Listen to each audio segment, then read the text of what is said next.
मेरा बॉस भगवान। एसएचएम के कुछ प्रॉब्लम्स यहाँ पे देखते हैं।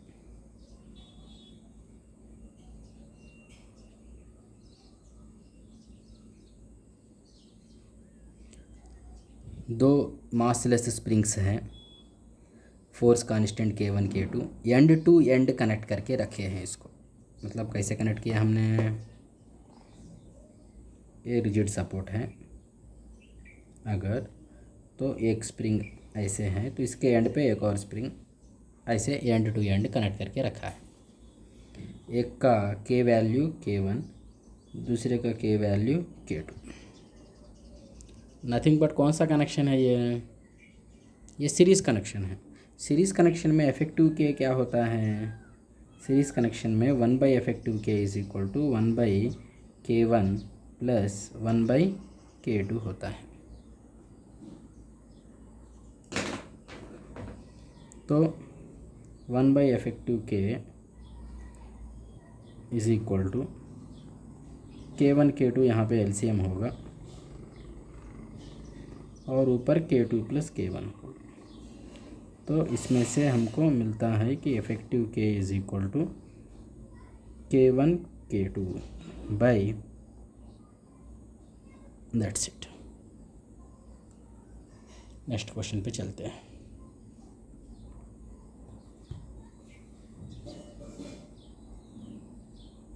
Next question,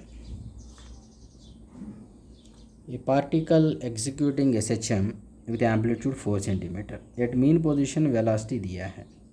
distance of the particle from mean position when its speed becomes 5 centimetre per second.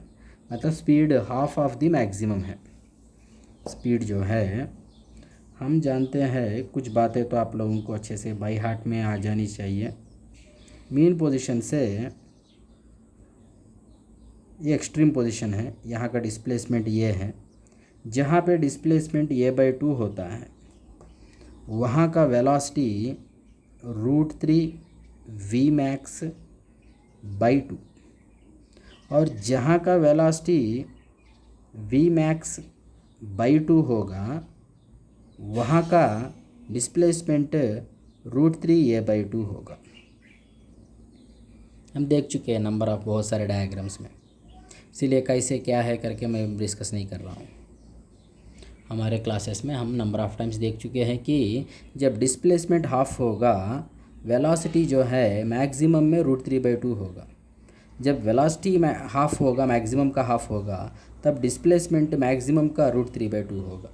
तो यहाँ पे वही कहानी दिया जा रहा है कि वेलोसिटी जो 10 था, 10 मतलब 10 मैक्सिमम था, मीन पोजीशन पे 10 है वेलोसिटी, मतलब मैक्सिमम वेलोसिटी 10 है, और कोई पॉइंट के पास वेलोसिटी 5 दिया है, मतलब 10 में हाफ, मतलब इस पॉइंट पे हम लोग हैं और यहाँ पे वेलोसिटी 5 है। जहाँ पे वेलोसिटी 5 है वहाँ का डिस्प्लेसमेंट कितना है करके पूछा जा रहा है। तो displacement is equal to √3/2 into ये जो है 4 सेंटीमीटर दिया, तो आंसर हो जाएगा 2√3 सेंटीमीटर। नेक्स्ट क्वेश्चन पे चलते हैं।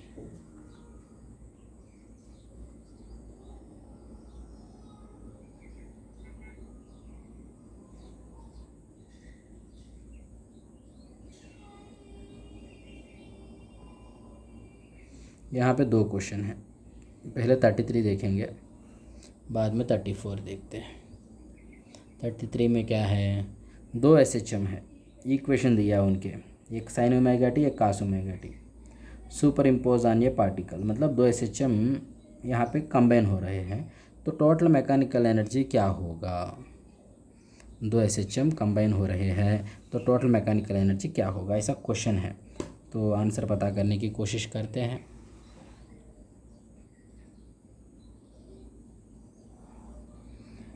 दो SHM जब सुपर इम्पोज हो रहे हैं तब y is equal to y1 plus y2 होगा, और इनका एम्पलीट्यूड का एडिशन जो है वेक्टर एडिशन जैसा होगा। y is equal to y1 जो है ये sin ω t है, तो y2 जो है ये cos ω t है। तो y is equal to y1 ये sin ω t है, y2 ये cos ओमेगा टी जो है इसको मैं लिखता हूँ sin ओमेगा टी प्लस 90। तो ये दोनों के बीच में फेज़ डिफरेंस 90 है, तो फेज़र डायग्राम ऐसे बना सकते हैं। एक का एम्पलीट्यूड ये, दूसरे का एम्पलीट्यूड भी है, फेज़ डिफरेंस 90, यहाँ पे 90 एंगल दिखा रहे हैं। तो रिजल्टेंट एम्पलीट्यूड जो है दैट इज़ √2 ये होगा। तो y is equal to resultant amplitude √2 ये साइन ओमेगा टी, इसका फेज़ ओमेगा टी, इसका फेज़ ओमेगा टी प्लस 90। तो बी बराबर बीच में रहने वाला इसका फेज़ हो जाएगा ओमेगा टी प्लस 45। तो ये ओमेगा टी प्लस 45। एनीवे इस 45 से कोई लेना देना हमको नहीं है, हमको चाहिए total energy. Total energy is equal to half M A square omega square. ये जो है रिजल्टेंट एस एच एम का, ये जो है √2 ये रिजल्टेंट एस एच एम का ओमेगा जो है ओमेगा है। So half M A square omega square. अब ये 2 होगा, 2 कैंसिल होगा, M A square omega square is going to be the total mechanical energy of the particle which is superimposed by the two SHMs। ये है अगला question यहाँ पे जहाँ पे काइनेटिक एनर्जी 3/4 है वहाँ पे डिस्प्लेसमेंट कितना है। कुछ स्टैंडर्ड बातें तो हमारे दिमाग में रहनी चाहिए, वो ये है कि मीन पोजीशन जहाँ पे डिस्प्लेसमेंट a/2 है वहाँ का पोटेंशियल एनर्जी टोटल एनर्जी में /4 है। पोटेंशियल एनर्जी E/4 है, मतलब काइनेटिक एनर्जी होगा 3E/4। तो यहाँ पे यही कहानी दिया है, कोई पॉइंट के पास काइनेटिक एनर्जी 3E/4 है तो उस पॉइंट के पास डिस्प्लेसमेंट कितना है, a/2 है।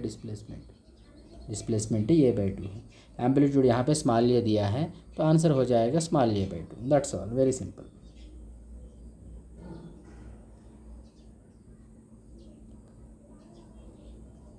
नेक्स्ट क्वेश्चन,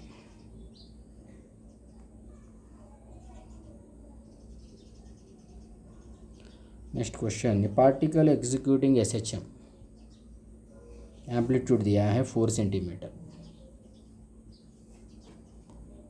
एम्पलीट्यूड दिया 4 सेंटीमीटर और टाइम पीरियड दिया है 4 सेकेंड। Time taken by it to move from positive extreme to half of the amplitude, positive extreme से हाफ ऑफ द एम्पलीट्यूड। ये मेन पोजीशन पे फेज़ 0 होगा और जहाँ पे डिस्प्लेसमेंट a/2 है वहाँ का फेज़ यहाँ से लेकर यहाँ तक ये फेज़ गैप 30 होता है, ये फेज़ गैप 30 होता है। तो यहाँ से लेकर यहाँ तक 90 फेज़ गैप रहता है, तो ये 60 फेज़ गैप होता है। अब पॉजिटिव एक्सट्रीम से कहाँ पे आना चाहिए, positive extreme to half of the amplitude. Positive extreme से हाफ एम्पलीट्यूड ट्रैवल करने के लिए, देखो यहाँ से ये हाफ एम्पलीट्यूड है तो ये भी हाफ एम्पलीट्यूड होगा। तो पॉजिटिव एक्सट्रीम से हाफ एम्पलीट्यूड ट्रैवल करने के लिए 60 फेज़ ट्रैवल करना पड़ेगा। 360 फेज़ ट्रैवल करने के लिए जो भी टाइम लगता है that is time period 4 second. तो 360 फेज़ के लिए 4 सेकेंड टाइम लगता है, तो 60 फेज़ के लिए कितना टाइम लगेगा, 60/360 × 4 that is equal to 4/6, nothing but 2/3 second time लगेगा। 2/3 सेकेंड में पार्टिकल एक्सट्रीम से a/2 पोजीशन पे पहुंचेगा। अदरवाइज पार्टिकल एक्सट्रीम से half of the amplitude travel करके मिड पॉइंट पे पहुंचेगा, मेन पोजीशन एक्सट्रीम पोजीशन का मिड पॉइंट पे पहुंचेगा। चलो नेक्स्ट क्वेश्चन देखते हैं।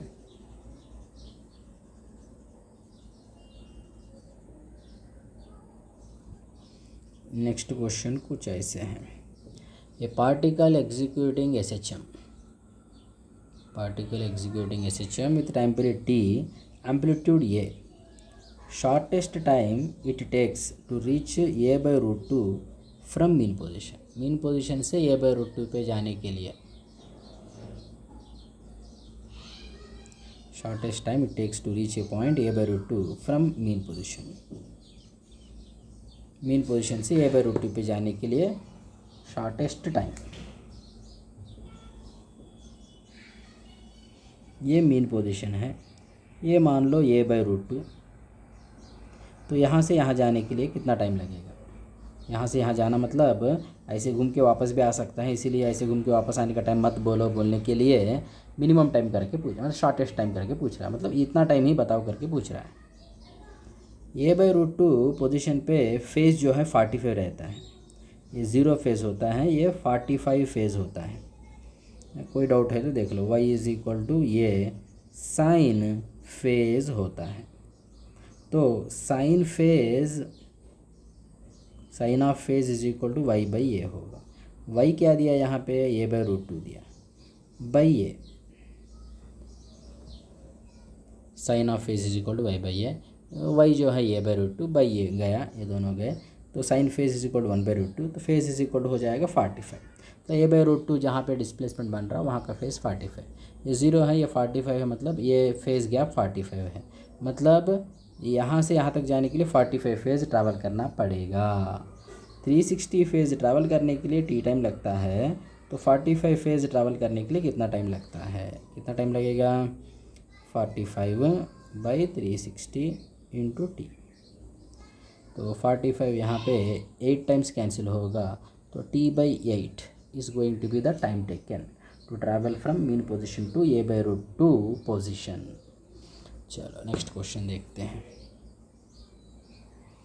Amplitude and time period of particle in SHM दिया है 0.5 centimetre and 0.4 second respectively.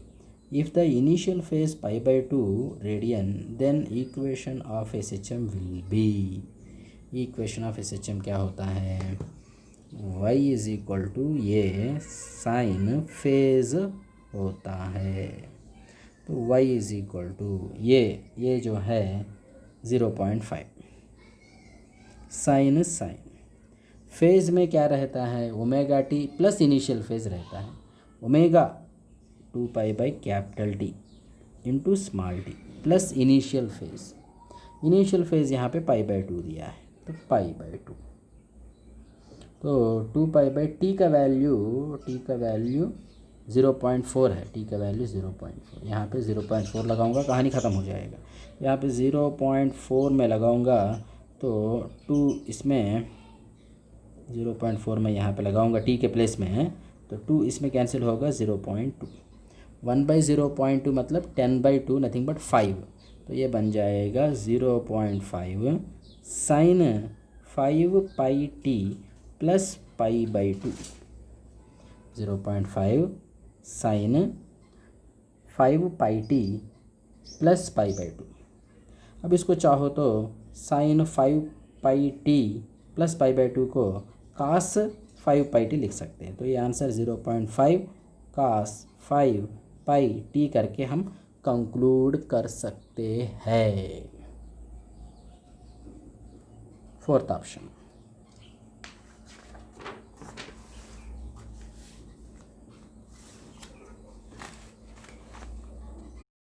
Twenty 25 question में पार्टिकल का मास दिया है और एम्पलीट्यूड भी दिया, फ्रीक्वेंसी भी दिया। Energy of the oscillation, energy मतलब कौन सा एनर्जी नहीं बोला है, मतलब टोटल एनर्जी ही हमको पता करना पड़ेगा।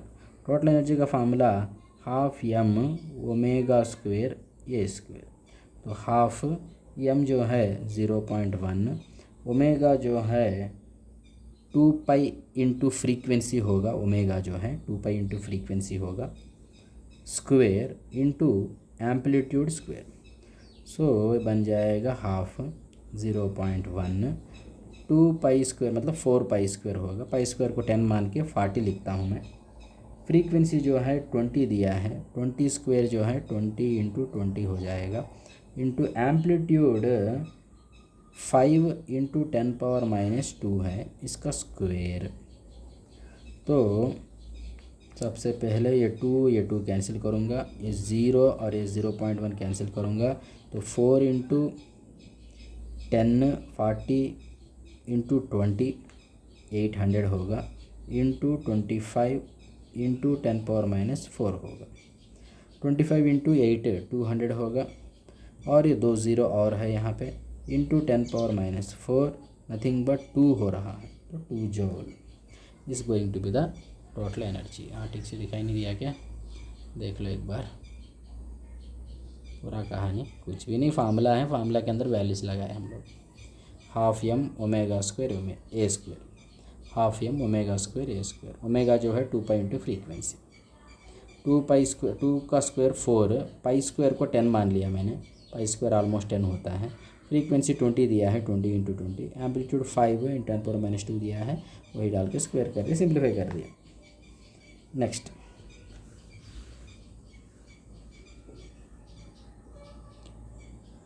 क्वेश्चन, SHM में for how many times potential energy equal to kinetic energy during one complete period.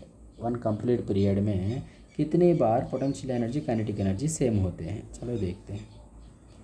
ये एक्सट्रीम पोजीशन है, यहाँ से ऐसे ट्रैवल करके वापस अगर आ जाएगा तो ये एक ऑसिलेशन हो जाएगा, ये एक पीरियड का टाइम होगा, ये कंप्लीट पीरियड होगा।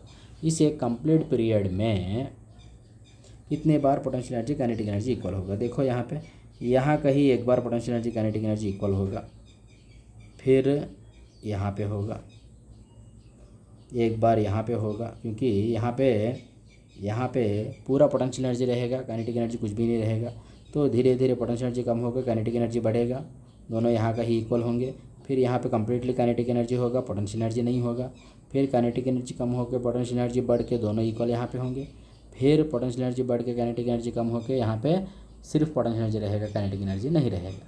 और वापस आने की कहानी में एक और बार, तो एक बार यहाँ पे, दूसरी बार यहाँ पे, तीसरी बार फिर यहाँ पे, चौथी बार यहाँ पे, तो 4 बार हो रहा है। क्या हो रहा है, potential energy kinetic energy equal होने की कहानी 4 बार हो रहा है।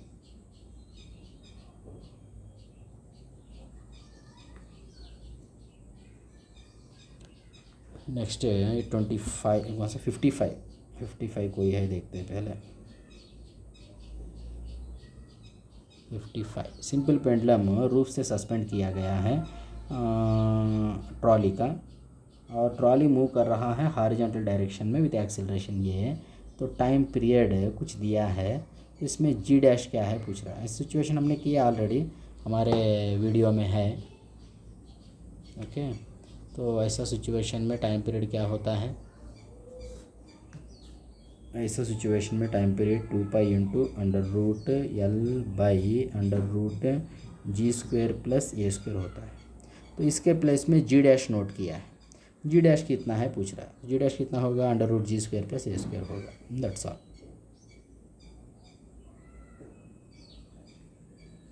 नेक्स्ट क्वेश्चन, नंबर ऑफ यहाँ पे स्प्रिंग ब्लॉक सिस्टम दिए गए हैं, इनका टाइम पीरियड का रेशियो चाहिए। तो फर्स्ट वन का टाइम पीरियड, सेकंड वन का टाइम पीरियड लिखते जाना है हमको। ठीक है, लिखते हैं, देखो और लिखो। ये फर्स्ट वन का टाइम पीरियड, ये के लिए जो टाइम पीरियड होगा that is normal time period 2 pi into √m/k t. ये time period in situation A, time period in situation B is equal to 2 pi into √, उसमें भी एक ही मास है यम, की कहानी बाद में देखते हैं। सी के केस में भी एक ही मास है √m/। अब बी में क्या हो रहा है, बी में 2 स्प्रिंग है, सीरीज़ में है, 2 स्प्रिंग सीरीज़ में रहेंगे, तो इफेक्टिव के जो है क्या होगा, K1 K2/K1 + K2 होगा, नथिंग बट यहाँ पे K/2 होगा। इफेक्टिव के जो है सेकंड में K/2 2 ऊपर जाएगा। और थर्ड में देखेंगे पैरेलल कॉम्बिनेशन है, पैरेलल कॉम्बिनेशन में K और K ऐड होकर 2K होता है। थर्ड केस में यहाँ पे 2K आता है। अब रेशियो हम देखेंगे, तो रेशियो में 2 पाई m सब जाएगा, K जाएगा, बचेगा क्या, रेशियो देखेंगे तो 1 यहाँ पे √2, 1:2 यहाँ पे 1/√2 ये मिलेगा हमको, 1:√2:1/√2। ऐसा आंसर ही यहाँ पे है, फर्स्ट ऑप्शन में ही है, तो हो गया सॉल्यूशन इसका 1:√2:1/√2। नेक्स्ट क्वेश्चन देखते हैं। नेक्स्ट क्वेश्चन में किसी पार्टिकल का मोशन इस इक्वेशन के आधार पे है करके कहा गया है, तो टाइम पीरियड क्या है पूछ रहा है। दिया क्या है क्वेश्चन में, इस क्वेश्चन में दिया है कि d²y/dt² plus ky is equal to 0। d²y/dt² plus ky is equal to 0 दिया है। d²y/dt² nothing but acceleration plus ky is equal to 0, मतलब हम लिख सकते हैं acceleration is equal to -ky। और एसएचएम का इक्वेशन में ही ऐसा होता है, जिसमें acceleration proportional to displacement and opposite to displacement होता है।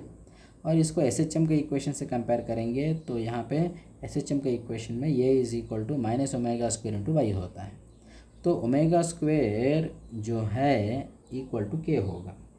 पूछा है टाइम पीरियड, तो इसमें से हम लिखेंगे omega is equal to root k, और omega nothing but 2π/t is equal to root k. और टाइम पीरियड पूछा है, time period is equal to 2π/रूट के, ये आंसर होगा।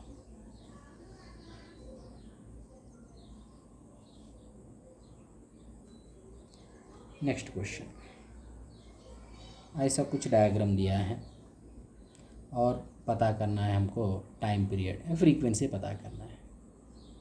फ्रीक्वेंसी कौन सा, फ्रीक्वेंसी बोला है लेकिन ऑप्शन कोई फ्रीक्वेंसी जैसा नहीं है, सारे ऑप्शंस एंगुलर फ्रीक्वेंसी जैसे हैं। सो एंगुलर फ्रीक्वेंसी एक्चुअली हमको पता करना है, एंगुलर फ्रीक्वेंसी। ओके, पहले जो डायग्राम दिया है उसको बना लेते हैं।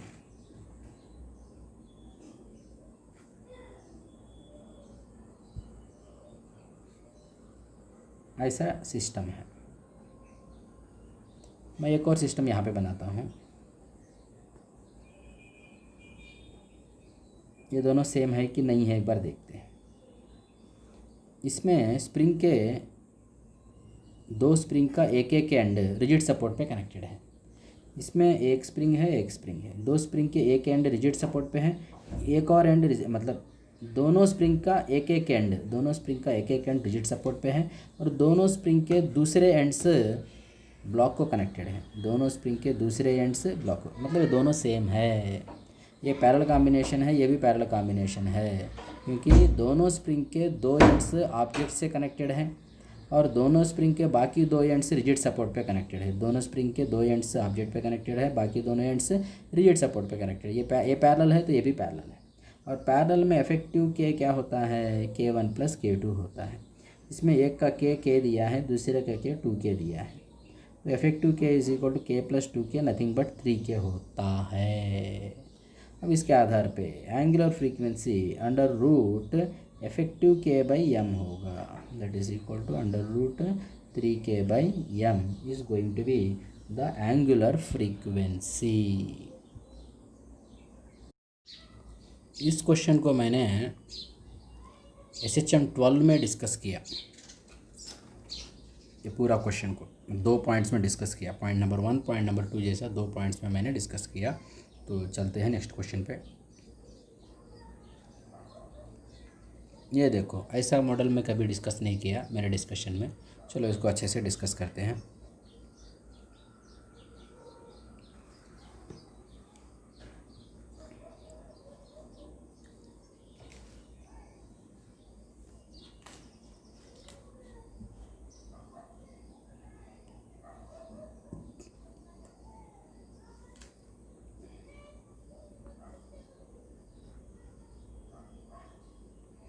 किसी एक ऑब्जेक्ट से 3 स्प्रिंग कनेक्टेड है, 1 2 3, और एंगल किसी दो के बीच का एंगल 120 है। और क्या पूछा जा रहा है यहाँ पे, टाइम पीरियड क्या होगा अगर किसी ने ये ऑब्जेक्ट को m मास है, इसका m मास वाला ऑब्जेक्ट को किसी स्प्रिंग के अलोंग डिस्प्लेस किया, तो मतलब इसको मैं ऐसे नीचे डिस्प्लेस करूँगा अगर, ऐसे नीचे डिस्प्लेस करूँगा तो फिर जो भी ऑसिलेशन बनेगा उसका टाइम पीरियड क्या होगा, ये क्वेश्चन है। मान लो नीचे मैंने इसको एक्स खींच के लेके आ गया, नीचे एक्स खींच के लेके आ गया तो ये कंप्रेस हो जाएगा, एक्स कंप्रेस होके नीचे एम के ये नीचे रहने वाला स्प्रिंग जो है ये अप्लाई करेगा के x force, compressor spring towards the object force apply करता है, तो ऑब्जेक्ट के ऊपर फोर्स जो है टूवर्ड्स ये अप्लाई कर रहा है। और एक्स नीचे इधर खींचूंगा तो इसका कंपोनेंट इस लाइन में क्या होगा देखते हैं। ये एंगल जो है ये पूरा 120 है तो ए एंगल 60 होगा, तो एक्स का इधर कंपोनेंट एक्स cos 60 मतलब x/2, तो x/2 इसका इफेक्ट इस डायरेक्शन में x/2 रहेगा, मतलब ये स्प्रिंग x/2 एलांगेट होगा। सिमिलरली इसका डिस्प्लेसमेंट का इफेक्ट ये डायरेक्शन में भी, ये एंगल भी 60 है, ये भी 60 एंगल है, तो इधर का इस x का इधर कंपोनेंट भी x cos 60 x/2 होगा, मतलब इस डिस्प्लेसमेंट का इधर इफेक्ट x/2 रहता है, मतलब ये वाला स्प्रिंग x/2 एलांगेट होगा। तो ये भी एलांगेट हुआ, एलांगेट हुआ। एलांगेटेड स्प्रिंग क्या करेगा, away from the object force apply करेगा, मतलब इसके ऊपर फोर्स इधर का स्प्रिंग जो है के x/2 अप्लाई करेगा, और इधर का स्प्रिंग भी ऐसे फोर्स अप्लाई करेगा अवे फ्रॉम द ऑब्जेक्ट के x/2। ये दोनों के बीच का एंगल 120, ये दोनों के बीच का एंगल 120 है, तो ये दोनों का रिजल्टेंट इस डायरेक्शन में बनता है के x/2 ही बनता है। दो इक्वल मैग्नीट्यूड वाले वेक्टर का इफेक्ट मीन्स दो इक्वल मैग्नीट्यूड वाले वेक्टर्स का resultant which are at an angle 120 will be equal to magnitude of one of the vector. तो इन दोनों का इफेक्ट के x/2 इस डायरेक्शन में बनता है, एक और के x यहाँ पे है, तो net effect net force on this particular m mass is going to be k x plus k x/2 is equal to net force mass into acceleration.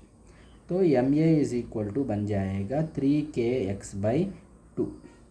अब time period is equal to 2 into time period is equal to 2 into under root x/a nothing but 2m/3k। So 2 into under root 2m/3k is going to be the time period of this particular mass if it is displaced along one of the spring and released to oscillate.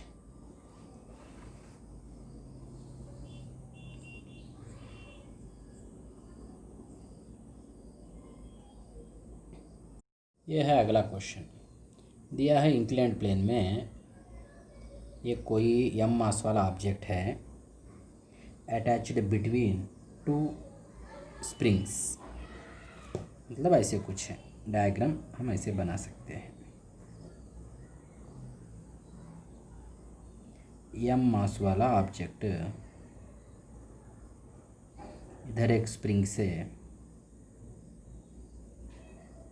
Connected है, इधर एक spring से connected है। अब ये दोनों spring के free ends fixed to the rigid support, ऐसे नथिंग बट पैरेलल कॉम्बिनेशन। ऐसा कॉम्बिनेशन को ऑलरेडी मैं बता चुका हूँ, पैरेलल कॉम्बिनेशन है करके। एक एक का स्प्रिंग कांस्टेंट के है, और ऑलरेडी हम देख चुके हैं कि इंक्लाइंड प्लेन पे रहने से कुछ नया चीज़ कुछ भी नहीं बनता है। सो इंक्लाइंड प्लेन का इफेक्ट यहाँ पे कुछ भी नहीं रहता है टाइम पीरियड पे। So time period is equal to 2 into under root oscillate करने वाला मास बाई इफेक्टिव के, ये दोनों पैरेलल में है, इफेक्टिव के जो है 2k होता है, that is going to be the time period. हो गया सॉल्यूशन इस क्वेश्चन का। नेक्स्ट क्वेश्चन देखते हैं। नेक्स्ट क्वेश्चन कुछ लंबा चौड़ा है, क्या लिखा है इसके अंदर बताता हूँ। कहा जा रहा है कि एक वेसल है फिटेड विथ पिस्टन, पिस्टन का क्रॉस सेक्शन एरिया या फिर वेसल का cross section area capital A, और पिस्टन का मास m है कहा गया है। इसमें जो गैस है, गैस का वॉल्यूम V0 है कहा गया है, और क्या कहा गया, प्रेशर, इसके अंदर जो प्रेशर है पी नॉट है, ये भी कहा गया है। और क्या दिया है, बस यही है। और ये इक्विलिब्रियम में है, ये इक्विलिब्रियम में है दिया है। And the system is isolated from the surroundings, completely isolated from the surroundings. Isolated मतलब मैकेनिकल आइसोलेशन, क्योंकि इसमें क्या दिया है, पिस्टन को थोड़ा कंप्रेस करके नीचे, पिस्टन को थोड़ा नीचे प्रेस करके फिर छोड़ दिया तो पिस्टन ऑसिलेट कर रहा है। तो मैकेनिकल इंटरेक्शन तो यहाँ पे चल रहा है। आइसोलेशन करके यहाँ पे जो बोला है, कंप्लीटली आइसोलेटेड जो बोला है, थर्मली आइसोलेटेड मतलब हीट आने जाने की कहानी कुछ भी नहीं हो रही। हीट आने जाने की कहानी नहीं हो रही है तो उसको एडियाबैटिक प्रोसेस कहते हैं। जब भी किसी कहानी में, मतलब ऐसा कहानी में vessel fitted with piston, gas है और हीट आना जाना ना चलते हुए कुछ भी एक्टिविटी वहाँ पे चल रहा है अगर, तो उसको कहते हैं एडियाबैटिक प्रोसेस। हमारा हीट का टॉपिक नहीं हुआ है इसीलिए थोड़ा परेशानी यहाँ पे होगी, बस मान के चलो, जो नहीं जानते हो मान के चलो और डेफिनेटली हीट के चैप्टर में उसको जान लोगे।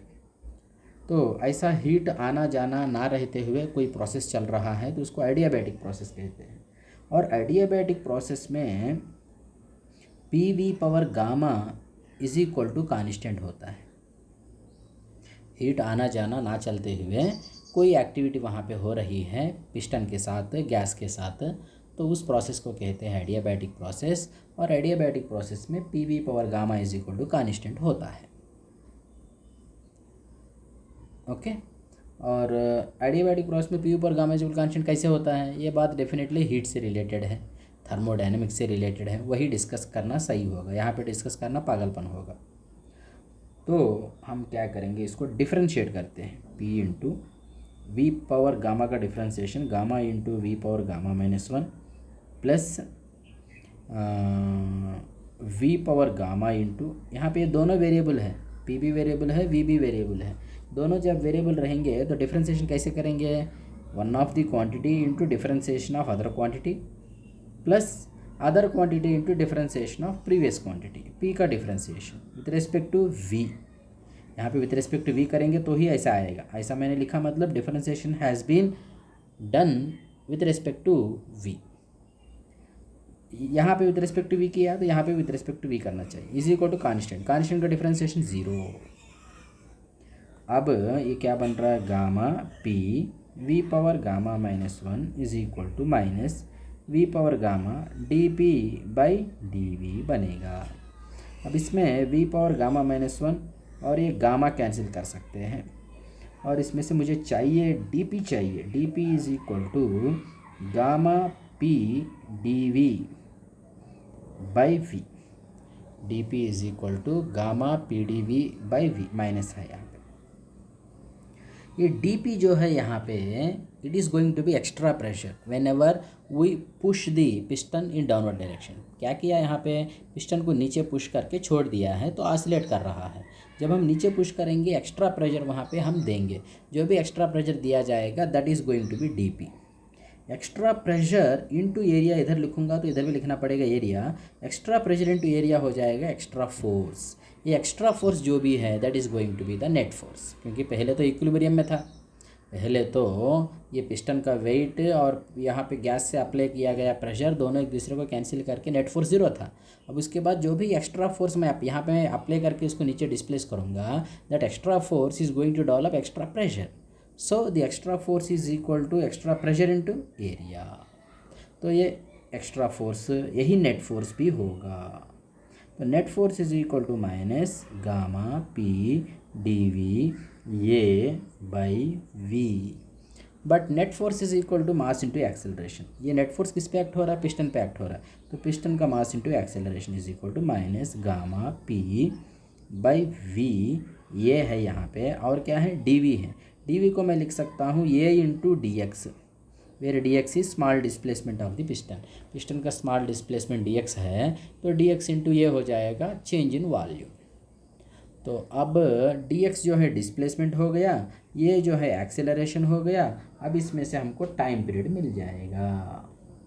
पूछा क्या है क्वेश्चन में, फ्रीक्वेंसी पूछा है। फ्रीक्वेंसी इज इक्वल टू 1/2 पाई होता है, मैंने 2 पाई लिख दिया तो पावर -1 लिखता हूँ।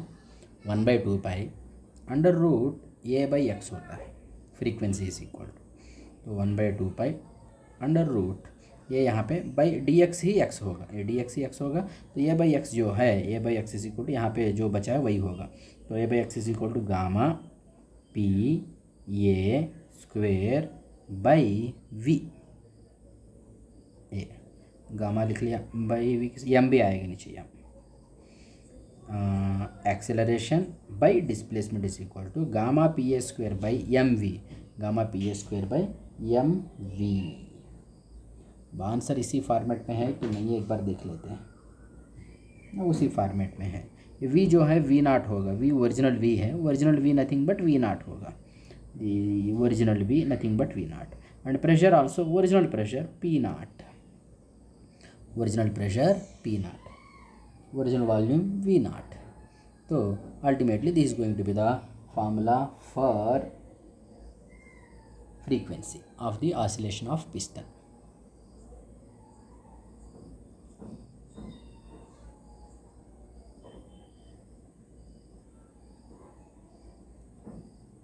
ये है अगला क्वेश्चन जिसमें डायग्राम दिखाई दे रहा है ना, बस अब इसको करना कि हमको स्मॉल ऑसिलेशंस का फ्रीक्वेंसी क्या होगा।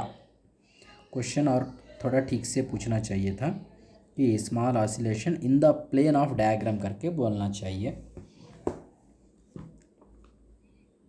डायग्राम कैसे है नोट करते एक बार,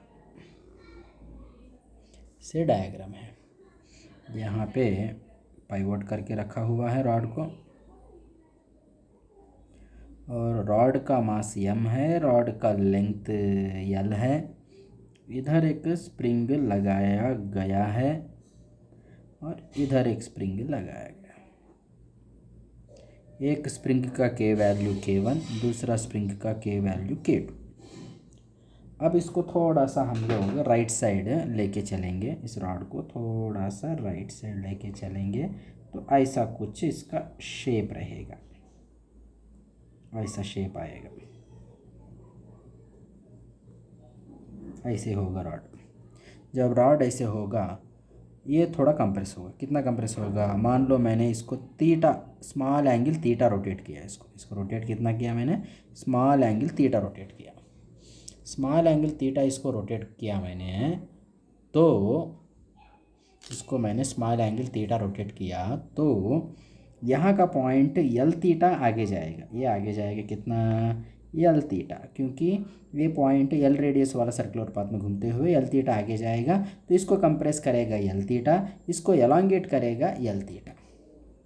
सो ये एलोंगेट होके force away from the object ऐसे अप्लाई करेगा, कितना K1 इंटू यल थीटा, और ये कंप्रेस होके towards the object force apply करेगा ऐसे, that is K2 into L theta. और इसके अलावा mg एक्ट होते रहता है वर्टिकली डाउनवर्ड्स, mg रहता है वर्टिकली डाउनवर्ड्स, ये दोनों के अलावा mg रहता है वर्टिकली डाउनवर्ड्स। ये तीनों की वजह से जो टॉर्क एक्ट होगा that is going to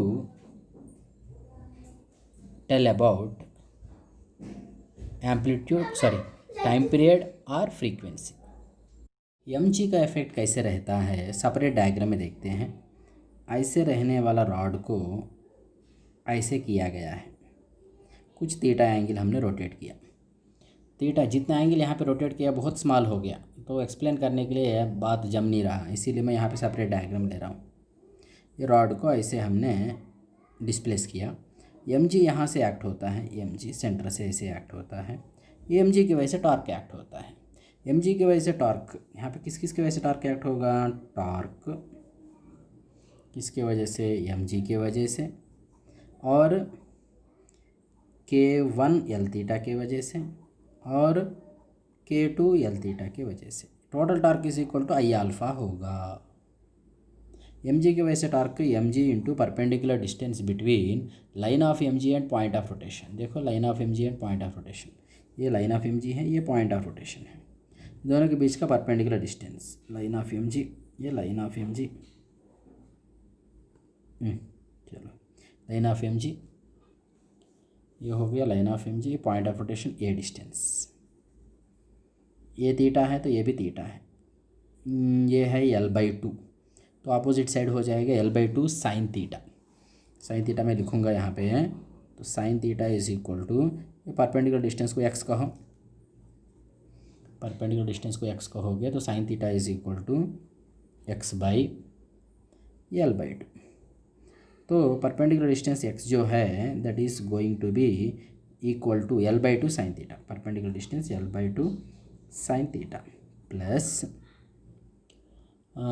K1 L theta, K1 L theta ऐसे एक्ट हो रहा है, तो इसके वजह से टॉर्क कैसे रहेगा, K1L theta into perpendicular distance between K1L theta and point of rotation, ये डिस्टेंस, ये वाला डिस्टेंस K1L थीटा ऐसे है, ये K1L थीटा और पॉइंट ऑफ रोटेशन के बीच का perpendicular distance nothing but L होगा, L। और K2 का कहानी भी वैसे रहेगा, K2L theta into perpendicular distance L हो जाएगा। ये तीनों सेम ऑर्डर में टॉर्क अप्लाई करेंगे क्या, ऐसा पूछेंगे तो हाँ सेम ऑर्डर में अप्लाई करेंगे, क्योंकि एम जी की वजह से एक्ट होने वाला टॉर्क कैसे एक्ट हो रहा है, एम जी की वजह से टॉर्क कैसे एक्ट हो रहा है, और K1L थीटा की वजह से उसी ऑर्डर में, K2L थीटा की वजह से उसी ऑर्डर में, सबको ये टॉर्क एक ही डायरेक्शन में अप्लाई कर रहे हैं, is equal to I alpha. अब mg/L/2 साइन थीटा को मैं थीटा लिखता हूँ, K1L² theta plus K2L² theta is equal to I alpha, I moment of inertia, rod का moment of inertia about 1 and ml²/3 into alpha. अब हमको frequency चाहिए, तो frequency is equal to 1/2 pi under root alpha by theta, 1/2 pi under root alpha यहाँ पे है, theta common लेके इधर लिख लेंगे, तो जो आंसर मिलेगा that is going to be 3 mg/L/2 plus K1L²। अच्छा, इतना जल्दी हम लोग आंसर बनाने की कोशिश की है, उससे अच्छा यहाँ पे थोड़ा सिंप्लीफाई करके आंसर बनाते हैं। इसको मैं थोड़ा सिंप्लीफाई करता हूँ और थोड़ा फिर आंसर बनाता हूँ। सबसे पहले L A² हटा देता हूँ, और इसको मैं लिखूँगा ऐसे, कैसे, mg प्लस 2K1L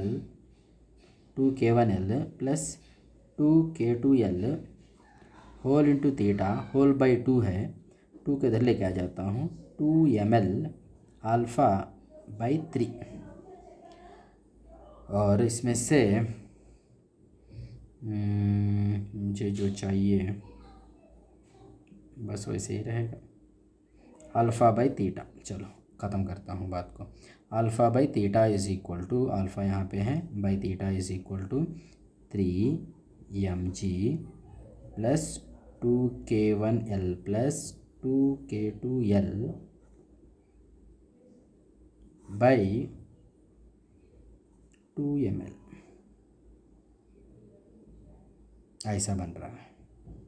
अब ये सबको मैं अटैच कर दूंगा, alpha by theta is equal to 3/2 into mg/ml होता है g/l प्लस 2K1L/ml, 2K1/m होगा, और 2K2/m होगा, ऐसे हम लिख सकते हैं। अब ये अल्फ़ा बाई थीटा के प्लेस में इसको ले जाके लगा दो, कहानी ख़त्म हो जाएगी। That is going to be the frequency of the rod if it is oscillating in the plane of diagram, जिस प्लेन में डायग्राम है उस प्लेन में अगर ऑसिलेट कर रहा है तो फिर उसका फ्रीक्वेंसी होगा 1/2 pi under root this much, 1/2 pi under root this much, ठीक है।